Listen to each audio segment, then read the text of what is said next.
warahmatullahi wabarakatuh. Saya dari kelompok 5 akan mempresentasikan tentang translasi mata uang asing. Saya Herdiana Mansur, NIM 1702030095. Alasan transaksi mata uang asing ada 3. Yang pertama adalah fakta bahwa nilai relatif mata uang asing hampir tidak pernah stabil. Yang kedua, untuk mencatat transaksi mata uang asing, mengukur resiko suatu perusahaan terhadap pengaruh perubahan mata uang dan komunikasi dengan pihak berkepentingan dari luar negeri. Yang ketiga ada untuk keperluan akuntansi, suatu aktiva dan kewajiban mata uang asing dikatakan menghadapi resiko mata uang jika suatu perubahan kurs nilai tukar mata uang menyebabkan mata uang induk perusahaan atau pelaporan juga berubah. Latar belakang dan terminologi. Yang pertama, translasi mata uang asing tidaklah sama dengan konversi. Yang kedua, translasi mata uang asing merupakan translasi sederhana dalam ekspresi moneter. Yang ketiga, tidak terjadi translasi secara fisik. Yang keempat, tidak ada transaksi yang dapat dihitung seperti pada konversi. Transaksi mata uang asing bisa terjadi langsung di pasar spot, pasar forward, atau pasar swap. Yang pertama, pasar spot. Kurs di pasar spot dipengaruhi oleh berbagai faktor, termasuk juga perbedaan tingkat inflasi atau antar negara, perbedaan pada saham nasional, dan ekspektasi mengenai arah tingkat mata uang selanjutnya. Kurs pada pasar spot bersifat langsung atau tidak langsung. Yang kedua, pada pasar forward. Transaksi pada pasar forward adalah persetujuan untuk mentranslasikan sejumlah mata uang yang telah ditetapkan untuk masa depan. Translasi pada pasar forward mendapatkan potongan atau premi dari pasar spot, atau sebagai tingkat palsu pasar forward. Yang ketiga ada pasar swap. Transaksi swap melibatkan pembelian spot dan penjualan forward yang simultan, atau penjualan spot dan pembelian forward mata uang. Para investor sering menggunakan transaksi swap untuk mendapatkan untung dari tingkat saham negara asing yang tinggi.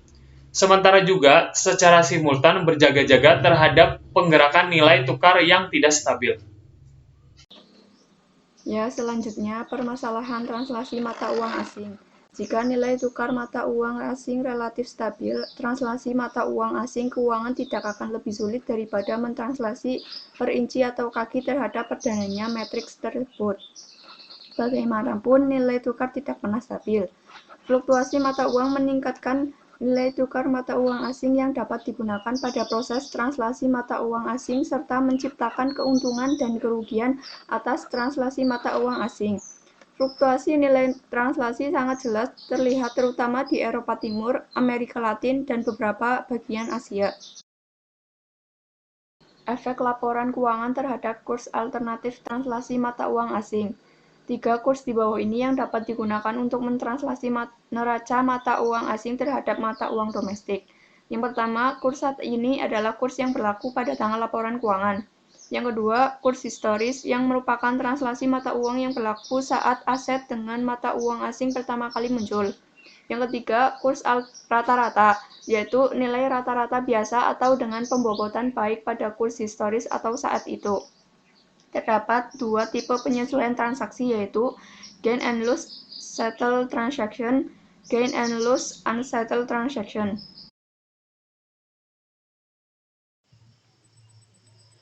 Transaksi mata uang asing.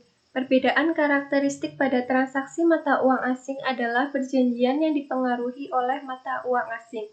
Oleh karena itu, transaksi mata uang asing akan muncul saat perusahaan membeli atau menjual produk yang pembayarannya menggunakan mata uang asing atau juga saat pinjam meminjam dengan mata uang asing.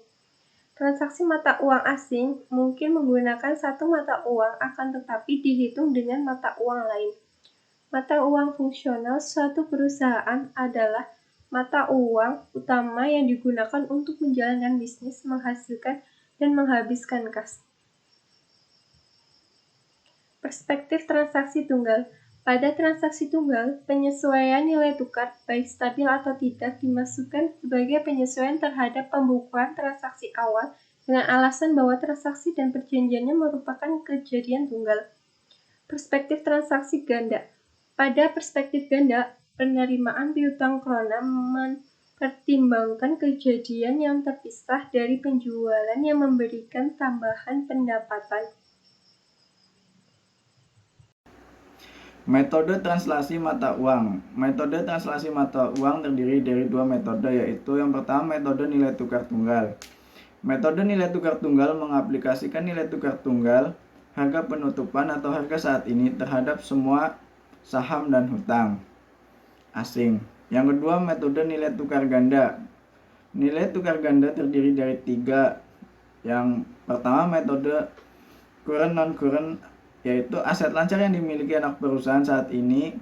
Contoh, aset yang biasanya bisa dikonversi ke kas dalam 1 tahun, dan utang lancar, kewajiban yang jatuh tempo dalam setahun, ditranslasi ke dalam mata yang induk perusahaan mereka pada laporan keuangannya dengan kurs saat ini. Aset dan kewajiban non-current ditranslasikan pada kurs historis. Yang kedua metode moneter, non-moneter. Aset dan kewajiban moneter, contoh, klaim dan kewajiban untuk membayar sejumlah tagihan dengan mata uang di masa yang akan datang, ditranslasikan dalam kurs saat ini.